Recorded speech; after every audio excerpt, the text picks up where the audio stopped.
Welcome to today's webinar on what we call Planet Rights, the rights ecosystem, presented by BISG. I'm Brian O'Leary, Executive Director of the organization, and we're fortunate today to have both Paul Gore and Chris Kleeman, who chairs our Rights Committee, joining us to both present some information on the rights ecosystem as well as to answer questions that you may have. This coffee break webinar is actually scheduled for an hour today, so it'll run until about 4. We have time at the end for questions, but as they come up, please do put them in the Q&A box. That's the easiest way for us to track them. Paul's going to lead us through materials that he and Chris, as well as some members of the staff, have helped prepare. Paul himself is Executive Vice President at FADEL, which is focused entirely on rights and royalties platforms. He's serving publishers and other media businesses. In his role, Paul's responsible for industry thought leadership, something that will become really apparent today, driving product direction, establishing new lines of business and markets, and ensuring that they have successful rights and royalty implementations at top-tier clients, including a number of the largest global publishers. Paul's been a member of our Rights Committee for the last few years, and he's currently serving as a member of our board as well, starting in a term last July.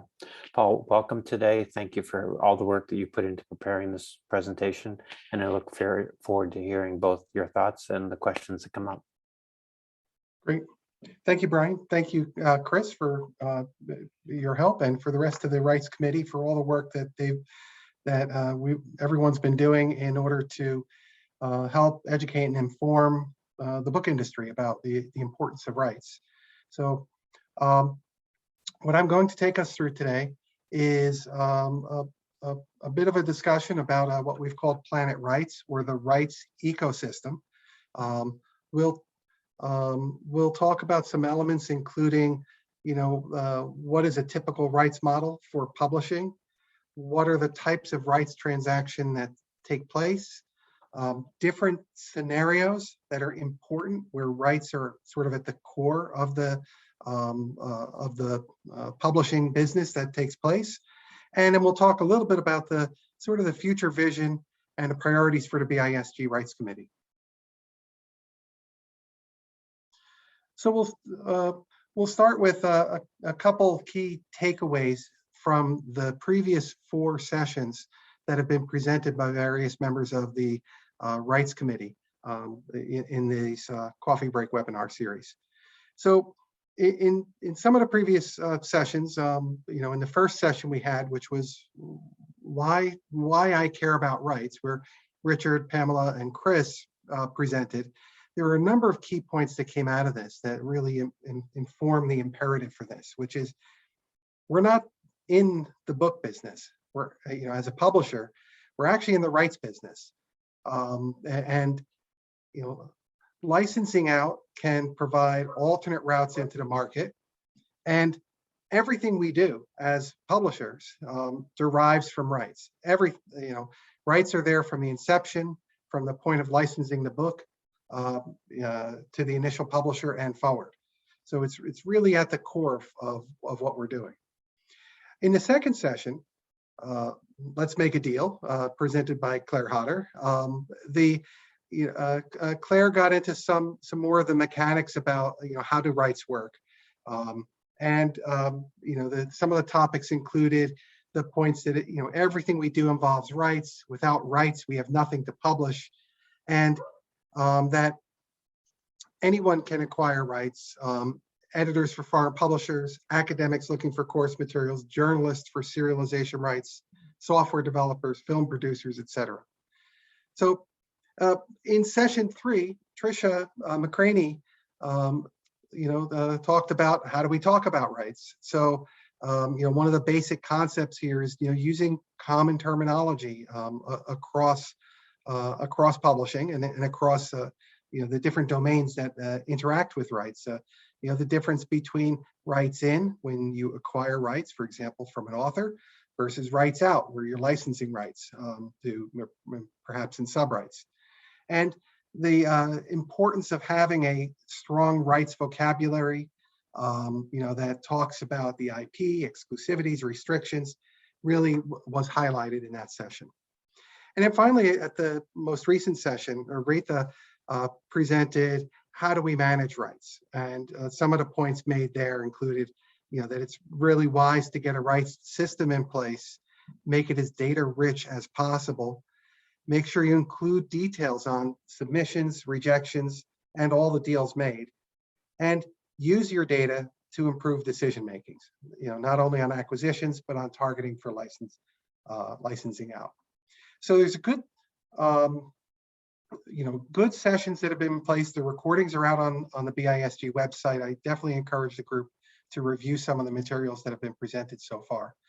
What I'm going to try to do today is pull a number of concepts together. And I'm hoping that you'll take away some of these key points, which is, at its core, I mean, rights are really the foundation for publishing. The contracts and deals that you have with your authors when you acquire rights essentially creates a rights inventory that you have, that you operate your business from.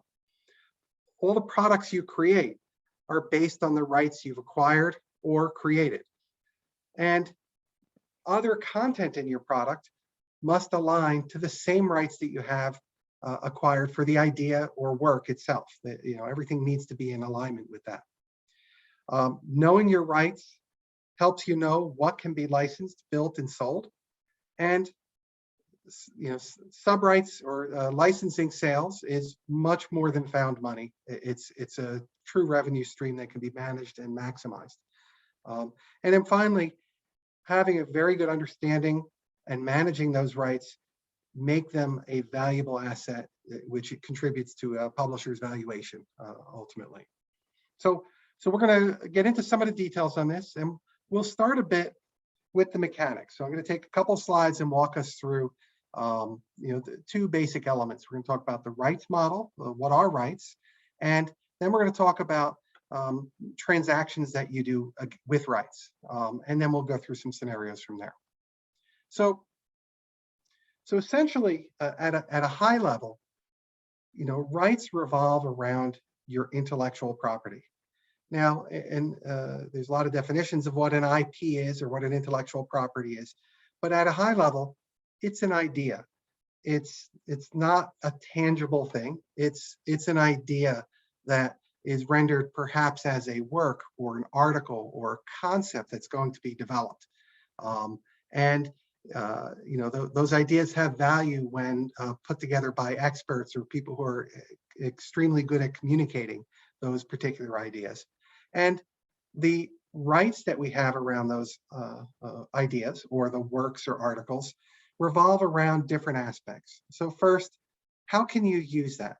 In other words, can I create one or more products from my work?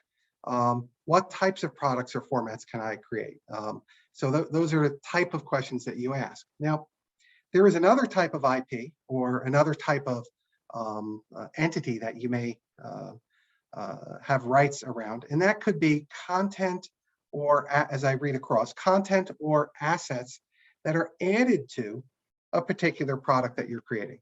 In these cases, that might actually be an existing quote, excerpt, images, photos, charts, audio, video, etc. So it's something that you're licensing a thing, a component, and you're going to include it in a product that's already being built. So in that, the how can you use it definition includes things like where can these assets be placed and in what context? If you have a photo, can it be used as a cover photo or must it be an insert, for example? Or in what context can I use my audio clip or video clips? So that's part of the definition of how can you use your rights. So the next major element is, can I change those, what I've been provided with? So can I change, the IP itself? Typically, can I derive something from it? So if I've been provided with an English language manuscript for production, in English-speaking markets, can I do an adaptation for a different market? Can I do a translation to a different language? Do I have the rights to do that? If so, that opens up market opportunities. Same thing with assets. If I have picked up an asset, do I have the rights to Photoshop it, to crop it, to to do any other operations on that in order to use it in the way I want to use it. And if you don't, you got to get those permissions in order to allow that to occur. So other elements of the rights that you need to know include, where can I use my IP or asset? So what regions, territories, countries, states, etc. And this use case of where can be very different from one publisher to another, or from one type of market to another. So, and also what's important is, are there constraints or restrictions on how I can sell it? So am I allowed to use this IP in a product, or may I license it to others within different markets or channels? Is it bookstores, online sites? Can I put elements into a game? Are there other channels that I'm allowed to use this asset or IP in? And then ultimately, when can I use it? So during what time frame do I have these rights? Is it do I have a 5-year right? Is it is it limited in any way? Those types of things need to be defined. At the end, this whole collection of rights is really what is going to form the entity that you can work with and how you can work with it. So an example for publishing, this is a trade publishing example, is we may have a collection of rights that were for a particular book. And in this example, I have a publisher called Tiny Green and Company, the Mysteries imprint. We may have a couple different titles in here. We have our first title is The History of the Screw. And, and we may have certain rights for producing different formats in different territories and channels and languages. So if I could sort of walk through this in the highlighted areas here, saying, well, in this book, The History of the Screw, in that work, I can produce, hardcover trade and mass print formats. I can create an ebook. I cannot create an audiobook. I don't have that right. I can market these products that I create in Canada and US, but not in Mexico and not in Europe. And I can go into various direct and special markets channels when I do this. And I'm constrained to work only in the English language. So it's a somewhat restrictive set of rights that I have to work with. And maybe that's what was acquired from the author. Maybe it's what was acquired from another publisher, if this was acquired as a subright. But these rights start to play into everything we do. So it starts to tie into things like, how are you going to pay the author? How are advances going to work? What type of royalties will they collect later? Are there exclusivities or other type of constraints in terms of how the publisher can interact with these particular set of rights? So, given that base, we'll talk a little bit about the rights transactions that can take place. And our view is, in general, your rights transactions are part of the whole licensing lifecycle. So what you have is, you're going to acquire rights in, okay, they might be author agreements or other content contributors who have materials or ideas that you want to use. So you're going to license those rights in. You're going to include or create products or other assets from those rights. And you might, in fact, sell some of those rights to other publishers if you want them to take care of some other markets. Or you may license out things like text or excerpts or other elements of the products that you've created. And you'll have revenue that comes in from your licensing. You'll have direct revenue from the sale of the assets themselves. And ultimately, you'll pay royalties back out to the authors or to the other content contributors who've provided these rights to you. So the idea here is that you've got one common set of rights, one language of rights, that you've got two types of transactions taking place. And with regard to the rights, the one is the acquisition of rights that allows you to build or sublicense them out, as well as licensing of them. So in this example, we have a transaction. This is our let's make a deal transaction. We have very similar to the rights model we showed earlier. We have a book deal. The novelist Stefan Roy and Tiny Green and Company publishers are going to produce Stefan's next 2 books. The deal memo or the deal is going to say on advance, Stefan will get a 100K advance on signing, and additional advances of 50K on manuscript acceptance for each book, and 75K upon publication of each book. So there's a collection of advances that are earned or that are paid based on different events that may take place. Now, the publisher has the rights to produce hardcover mass ebooks, sell in the US and Canada in English only. And as noted earlier, no translation, no audio rights. Author will be paid 8%, escalating to 10% after a certain amount of sales, and subright earnings will be shared 50-50. So, and there's a bonus kicker, that Stefan will earn another 250K advance if either book reaches the New York Times bestseller list. And there are other more complex arrangements, such as joint accounting, where Stefan will not be paid any additional royalties until all the advances have been earned out on both books. So different publishers operate in different ways. So what will happen is, you have these types of deals, and you can have very complex deals depending on how creative the acquisition team is for licensing the rights, or for how much influence the author has on setting the terms of the deals themselves. So it could be from these more straightforward type deals all the way through to profit share type arrangements, or profit share where it's the best of a profit share versus a royalty type calculation. So it can get very complex with regard to this. But the idea is that the basic language behind all this is the rights that you're acquiring and the fact that you're building transactions based on this. So for these rights transactions, the idea here is that our notion is that the deal is this building block for a rights transaction. And that the deal terms that you set up, ideally in your rights ecosystem, should be done very consistently, whether you're acquiring or taking rights in or licensing rights out. At the end of the day, when you acquire rights, you're going to acquire them from one or multiple rights holders. It could be one author, it could be multiple authors, it could be multiple authors plus producers of content that goes into a particular product. And then when you license it out, you're typically going to make one deal for each licensee, so that your deal memos to the licensees are going to sell a particular set of rights into a particular market for a particular licensee. The rights you acquire are going to pretty much name the intellectual properties or the works and assets that are related to that.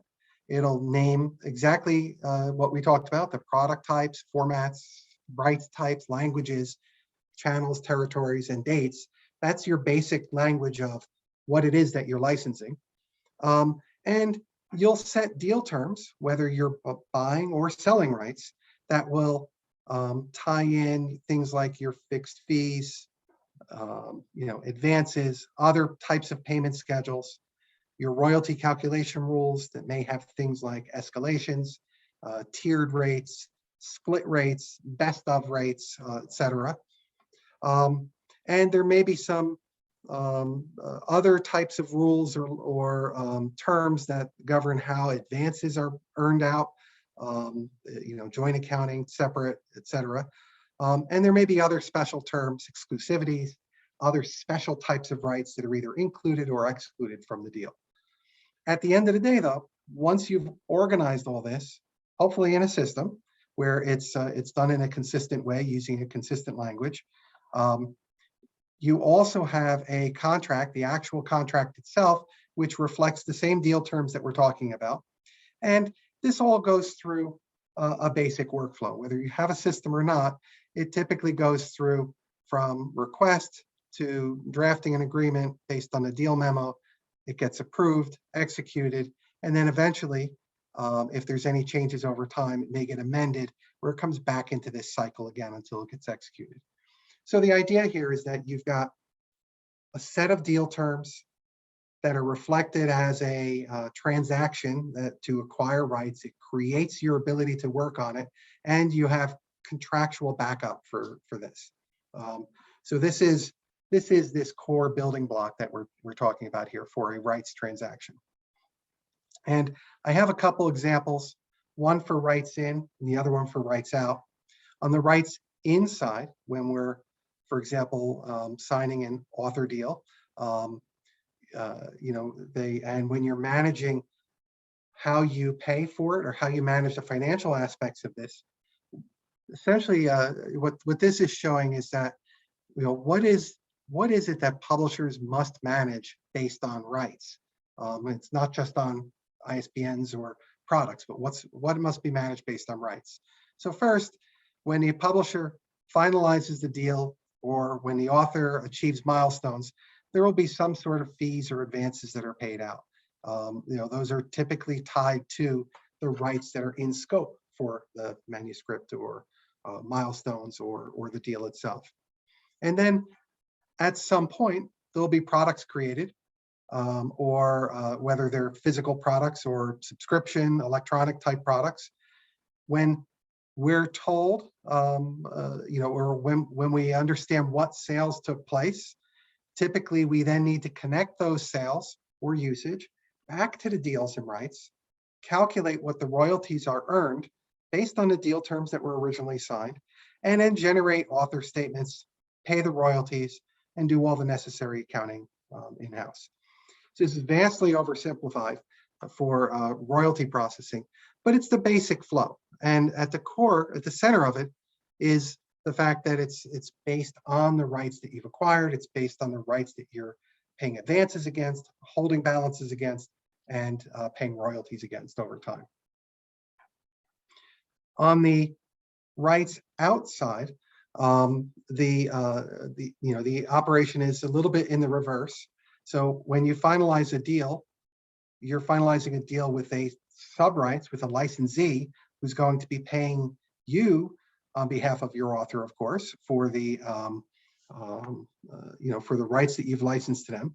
You'll generate an invoice and collect the monies that they owe for the deal that was taken. At whatever interval you specified, they will royalty statements. You'll connect those royalty statements, hopefully, against those deals that you created with them, calculate what the royalties should be, and then confirm that. You'll use that to validate whether the statements that you received are in fact accurate or in compliance, and generate other invoices and collect for the incremental royalties that are owed.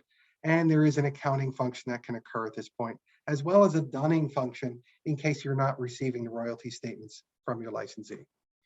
So there are, for these two elements of rights in and rights out, there are many systems out there. There are some that do it all. There are some that do one side or the other. But the idea here is that you really need to have a central rights model that's that's common across both sides. Okay, so what I'm going to do is I'm going to go into a handful of scenarios where rights is really the core component of what we're trying to do in publishing. So we'll talk about rights acquisition, other types of product development, content permissioning, when you're creating products that are assembled from sets of content, and using rights awareness with that, extending your reach, via licensing. And then we'll reflect on some usage models and subscription, which is an emerging topic for publishing, and has been covered last year at some BISG webinars. And then we'll talk about the implications to financials. So, so we'll jump right in. So in the first scenario, this is the basic scenario. So this is the scenario of the author agreement, rights acquisition. And, at its essence, what publishers are doing is converting ideas into products. And obviously, an author is going to work with a publisher because the publisher is expert at leveraging your market expertise and influence in order to maximize the sales of those products for that author. So the interaction here is the publishers acquire the rights to create these products, and the authors and their agents grant the rights based on what types of product a publisher creates and the markets they serve. So some publishers may not get all rights because an author agent may give some rights to one publisher who's very specialized at something and other rights to another publisher. Or if they're working with a major publisher who can do it all, then of course they may grant very wide rights, for the publisher to manage for them.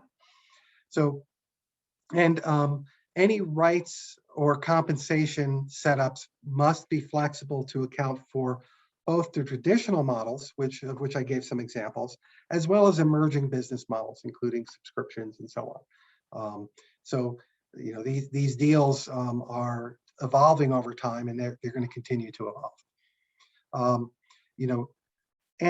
Another caution here is that complexity and special deals for special authors or for special publishers can quickly overwhelm the support groups, your contracts team, your royalty teams, the folks that have to administer this, the folks who have to have this global rights awareness. So having consistent rights management, automation, and standards is going to take out a lot of the friction that we're going to see as the publishing evolves. And the complexity and special deals can sometimes not really be of that much benefit and should be done with caution because it goes against, in some cases, having standards and automation in place. So one other element of this now is when you're building products that are based on collections of content, the idea of having rights awareness while you're selecting the content. So if you're now in education publishing and you're assembling a textbook and you've got to clear rights for hundreds or if not thousands of elements that go into your particular textbooks or into your product, then some of the really important topics for this are going to be, compliance. So what the compliance means is that you need to know for every asset, for every element that goes into these products, what rights you have, how they're defined, are there limitations on quantities, time frame, and so on, because that's going to allow you to set the appropriate restrictions for the overall products that you're creating and know how you can reuse those products. Well-managed process is going to protect you from the misuse of content, the accidental misuse of content where something expired, a piece of content expired in a larger work. You need to be aware of that so that you can go and when you do a reprinting or republishing onto your online sites, that you're replacing the content that has expired or should be taken down. So it's actually a very key item, and there's a lot of war stories about what happens when this isn't managed well. So traceability is also a key item. So what traceability means is that you need to know the connection. You need to know what content you've put into your products.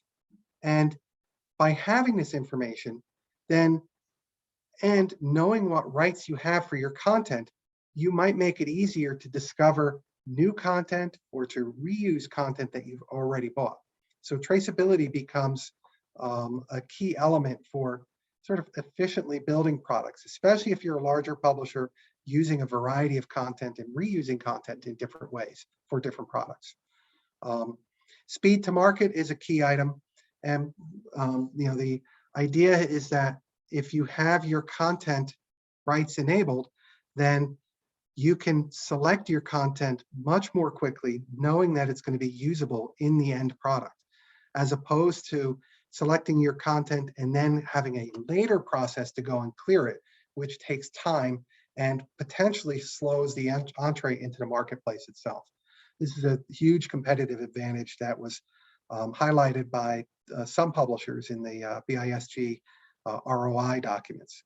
So, and finally, the idea here is that you can reduce costs. If you move your rights clearance as early as possible into your product development lifecycle, you can shorten production, improve your flexibility, and then reduce your overall cost. There's efficiency gains because you're not licensing stuff you don't need to license, and you're reducing the amount of work it takes in order to do your licensing.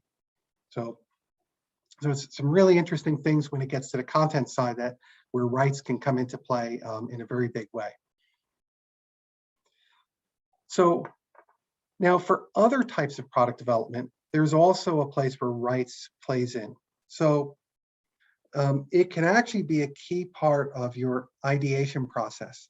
So for the development of new products into new markets.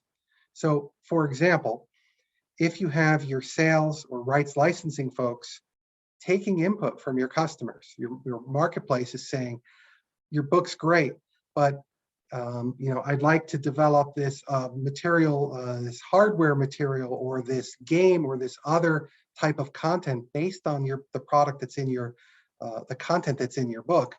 The question is going to be, can you do that?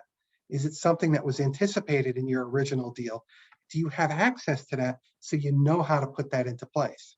So some key elements, of course, the first one is your acquisition contract, was it built flexible enough to allow you to create the new product? Not in every case. So then the next question is, does it have any kind of formulas, rates, etc., for spin-offs or pro rata rates for combining your IP with some others? And most importantly, do you have a way to respond to opportunities with the IP creators and their agents to create the needed arrangements? Do you have the rights terminology ready to go? Do you know who all the rights holders are and who you need to get hold of? Because these opportunities might be fleeting. It might be a great idea if you can work it pretty quickly. You might have the right partner on the hook, and then if it ends up taking weeks or months to figure out whether you can do it, the opportunity may pass. So there's some really interesting things that tie into where rights really ties into ideation of going, outside the box. So now with regard to sub-rights licensing, then we can also use rights to really extend the reach. So the first and foremost, if you know what rights you have, if you have your quote rights inventory, and you know what rights you've sold exclusively or non-exclusively, then you can quickly understand where there are rights that have not yet been exploited, where you have the rights and you owe it to yourself and to your authors in order to sell those rights and to try to find a home for them so that you can exploit them, to as much as possible. At the same time, you also want to prevent your rights sales where you don't have permissions in place or where all the content within a product from all authors and contributors are not consistently done. So again, having that rights information, having it consistently makes this possible. And when you have rights that are sold, and the idea is that if aligned from end to end, then you can allow your income that comes in from the sale of sub-rights to pass through to all the participants based on their individual negotiated rates. A lot of manual systems or legacy systems have sub-rights income come in and they're sort of tied directly to the author deal. But products are becoming more complex. And sometimes it's not one author deal, it's 3 author deals that have content that you've actually sold in one transaction. Or it may have 3 author deals and 20 pieces of content, all of which need to be handled. So the idea here is common rights terminology, and that way your income attribution back to your authors can be done properly.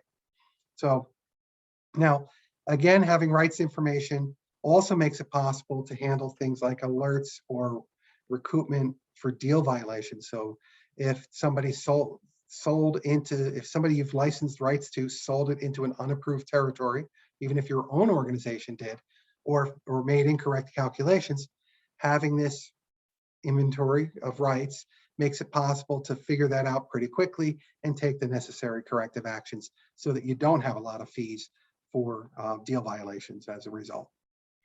And of course, knowing your rights makes it possible to fully develop these channels at a high level.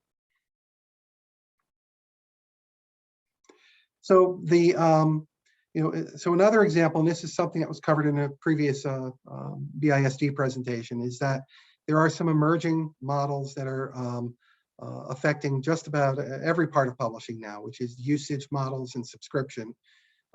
We've talked in the past about different challenges or best practices that are related to this, which means essentially if you have a usage model, or if you're putting a usage or subscription type process in place, you need to make sure that your deals grant the rights to include products in a subscription. You need to make sure your compensation models are clear in terms of how your authors are going to be paid. You need to manage the usage coming out of your subscription systems so that they can be properly allocated to the products that are included.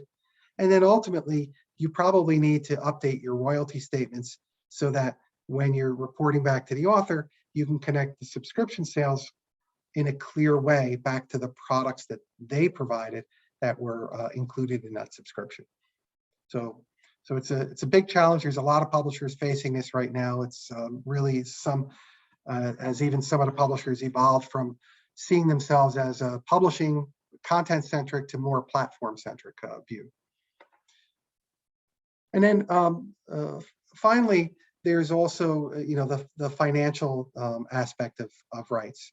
So a couple basic points. Rights revenue is generally more profitable than the sales of print books because there's very low cost of goods sold on your rights, and which can tend to have a very positive effect on your P&Ls. It's not quite zero, but it's very low. Rights themselves carry an asset value.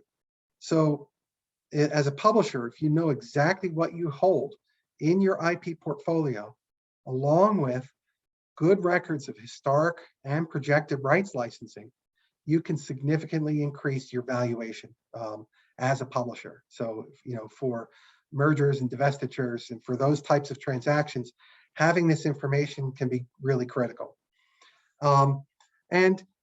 Finally, as part of this, rights revenue can contribute, as that's increased, it can contribute to advance earnouts on your title P&Ls, because as we know, especially in trade, advances are frequently not earned out. However, if you can include rights revenue in that, then you have the opportunity to earn out those advances and reduce ultimately write-offs against those advances. So some really good reasons why this can have an impact, and I definitely encourage this group to pull up the BISG return on investment review because that lays out a number of different business cases for rights management.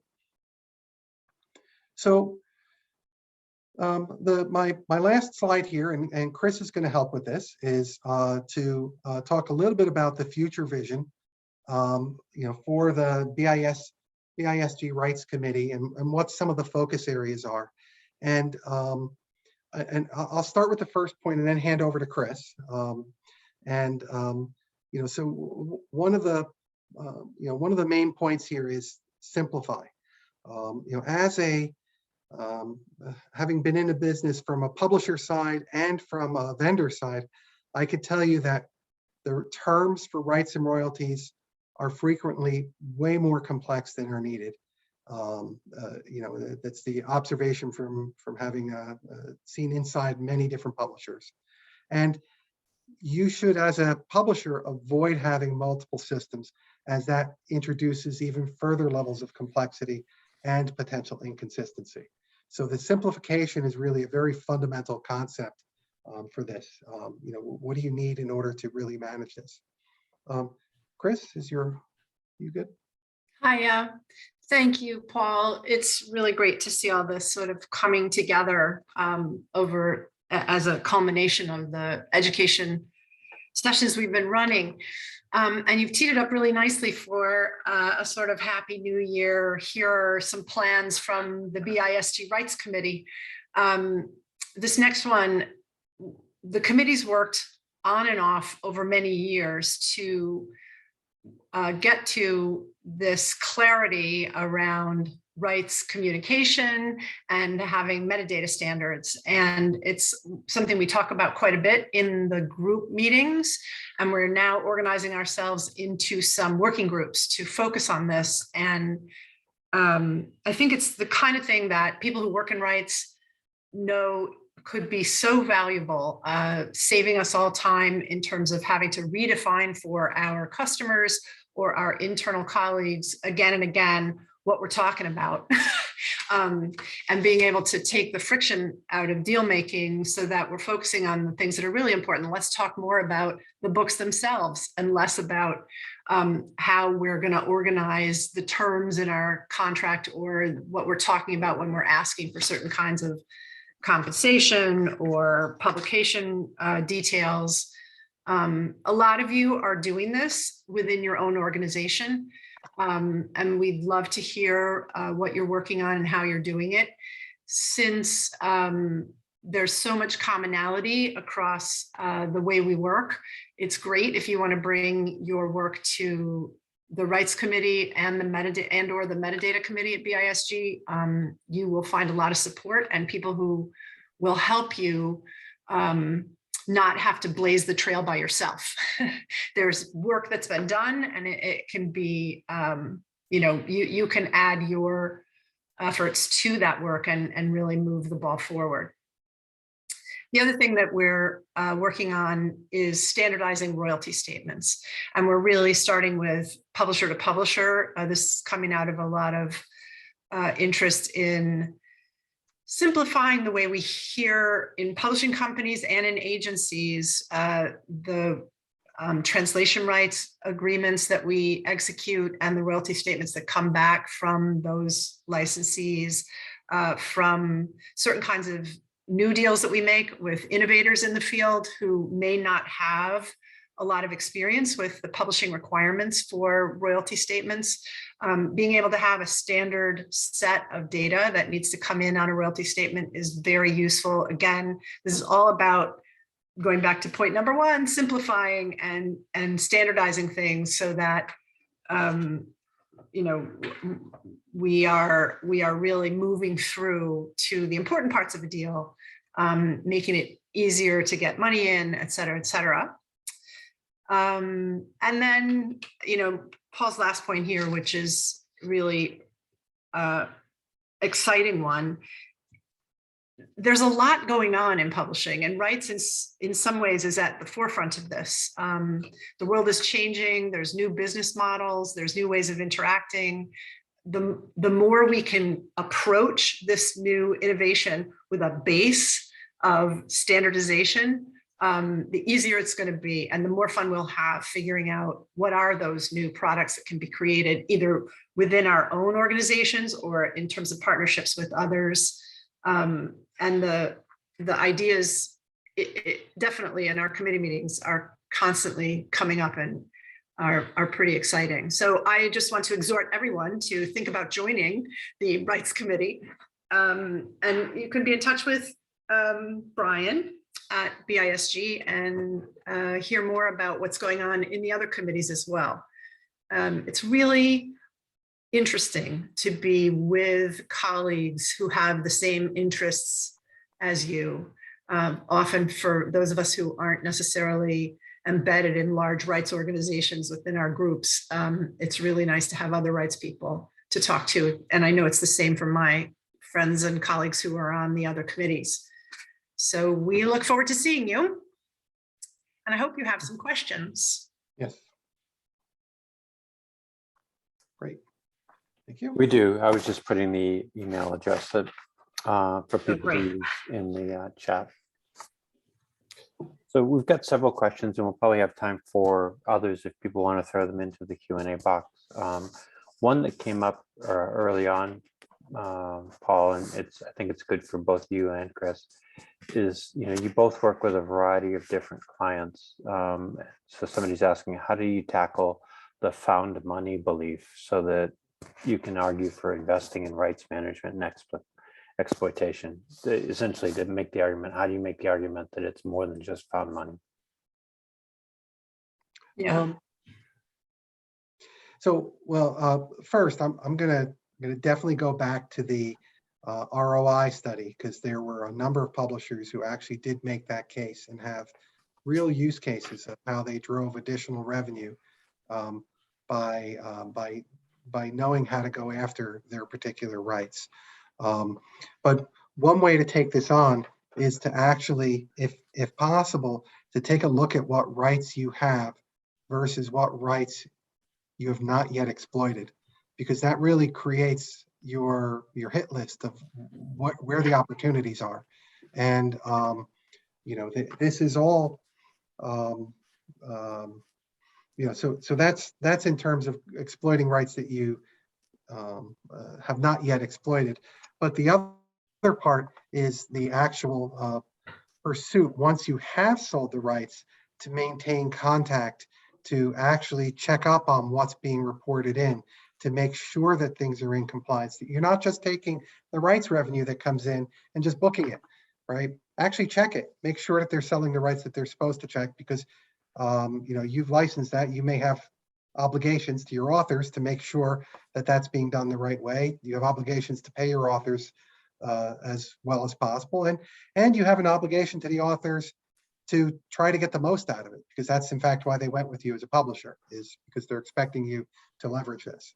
So Chris, do you have any other? Yeah, I mean, I would also say it was a big revelation to me years ago when a CFO actually explained to me the profitability of rights money versus the profitability of a book sale. So on any given title, this is something that rights people generally have to track themselves in the beginning. But if you, for example, look at a title P&L, your company has paid an author X amount of money to license the rights to this book, and income has come in from sales of that book and from rights licensing, keep track of what's the gross amount, what's the total amount of income that's come in from those sales that have been made out of a rights and permissions department, and what percentage of that would go against an author contract, what percentage of that would stay in a company. Understand a little bit about the expenses in the rights team, which is the only real cost of anything that goes against that rights income. Mm-hmm. And certainly, your whole salary doesn't go against the one deal you made. If you're looking at profitability in that way, you can see that it hits the bottom line of your company in a different way than sales does. And it can have a big impact on if you were looking at a book that you published 2 years ago, on a postmortem evaluation of how did that book do in terms of success revenue-wise. Mm-hmm. The other thing I will say is rights licensing isn't only about revenue. It's about reach. Would your company have been able to sell any books at all of that book in the UK if you had not licensed it to a UK publisher, or in Spain if you had not licensed it to a Spanish publisher? So that kind of thinking about an author's career or your own company's reputation globally, you can see the kind of impact you have. So Paul's right to point you to the white paper on the return on investment around rights management systems, because that goes through all the different cases for why it's worthwhile to manage your rights well. Thanks, Chris. And I imagine, Paul, that as well, the slide that you put up toward the end of your presentation, talking about compliance, traceability, speed to market, and the opportunity to reduce costs, are all arguments that kind of undercut that found money belief. Yeah. Under the compliance umbrella, one of the questions is, what risks typically come if you're not tracking permissions closely? I mean, what happens to publishers that get into trouble when they're not doing this well? They get sued for misuse of their IP. So Yeah. the lawsuits can be far more expensive than the cost of a system. As a vendor, I've seen cost justifications that are avoidance of one lawsuit, can justify a pretty large investment in managing your rights well. But it becomes more than that. It becomes also reputational damage if you really have a recurring event where you're not really properly curating or caring for the rights that are in your trust.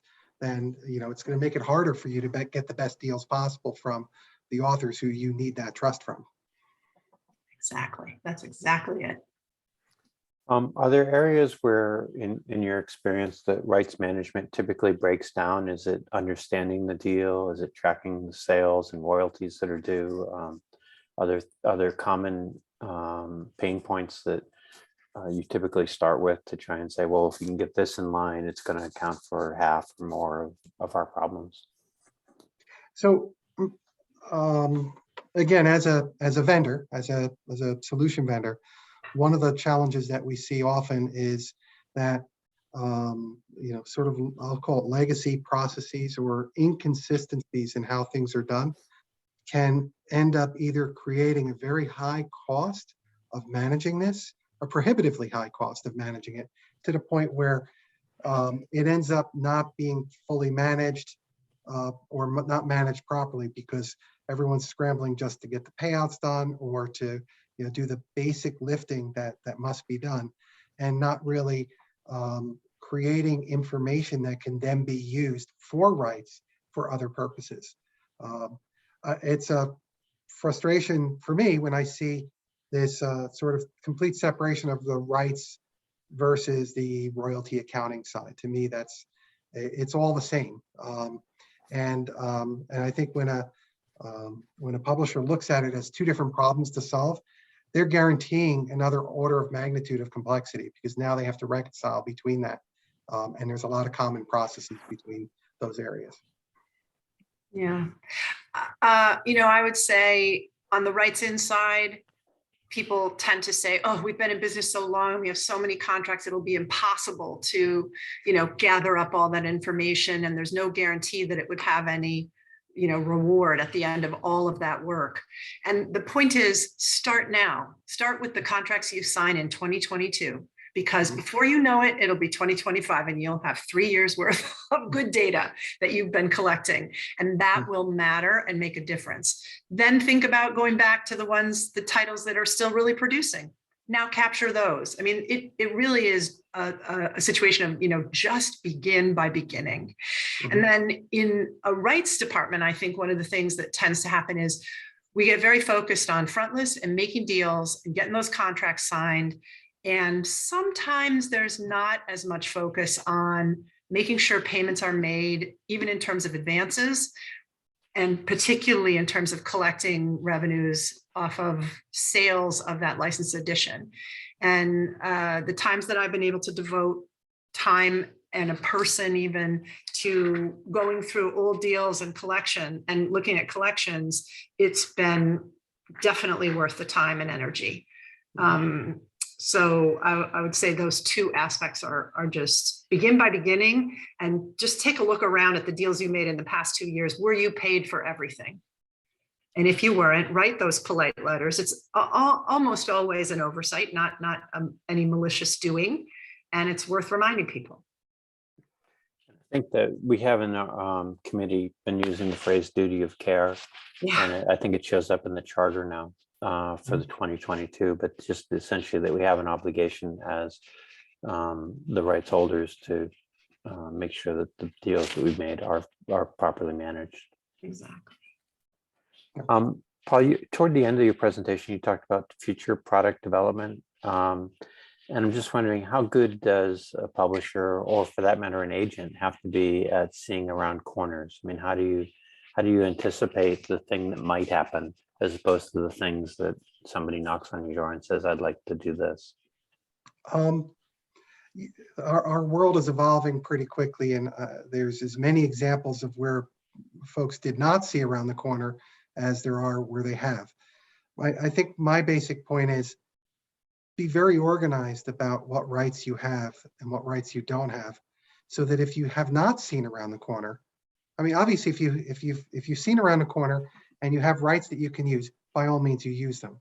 But if some other opportunity comes up, then you should be able to quickly determine whether or not that's covered based on the deals that you have in place and the rights that you have, so that you know that you need this extra step to go in and do it. It's insurmountable if you don't have this organized. It becomes it'll create paralysis in terms of trying to develop new products if you just don't have any organization to that. And that's a contributing factor for that growth and workload that you were talking about a few minutes ago. That's right. And the the new ways of looking at product is a very common theme at the highest levels at all the publishers we're working with at this point. Yeah. I think everyone here experiences this. Chris, is there a role for agents here? They represent the interests of authors in many cases. I mean, are there things that agents could be doing to help make sure that rights are well managed and properly exploited? Oh, I would say all of these aspects of rights that we've been talking about are even more important within an agency. I mean, agents are absolutely in the business of rights portfolios and managing rights over long periods of time. They're, leaving aside the negotiation that happens between an agent and an editor around what a publisher will be allowed to do. That's an important piece of our business. But in terms of looking at rights across the industry, agents are the holders of a huge portfolio of rights, and their ability to manage over time is very much enhanced by systematizing, by standardizing, by recognizing, terminology and even metadata that can help them speed their interests as well. So yes, we have agents now on our committee, and I think it's really important looking at the rights landscape to understand anybody who's licensing, one woman's licensing out becomes another woman's licensed in. Mm-hmm. And that's really important to understand that cycle. And we're trying to make it clear that the commonalities of those transactions are part of what we're looking at and part of what we're trying to help with. And I find it very exciting that we have agents around us now to remind us that it's not just about a publisher's holdings. If you look at agencies that have been in business for a long time and those that haven't been able to survive being around for a long time, it's frequently can be about whether or not the rights and the contracts that agency held and worked with were able to be transparently clear and well managed. Mm-hmm. Well, this brings us to the close of what we initially envisioned was a 5-part series. I know the Rights Committee, Chris, is going to kind of regroup, do some working group efforts in February, and we'll be coming back with a calendar of events, probably on an every other month basis for the balance of the year. I want to thank you, Paul, and Chris for both for the work on today's presentation, but also the leadership overall in getting this series of presentations, webinars put together for the community. We're going to figure out ways to continue to exploit that IP going forward. But while we're doing that, it's great that we can get to this point and kind of put a little bit of a bow on the ecosystem as a whole.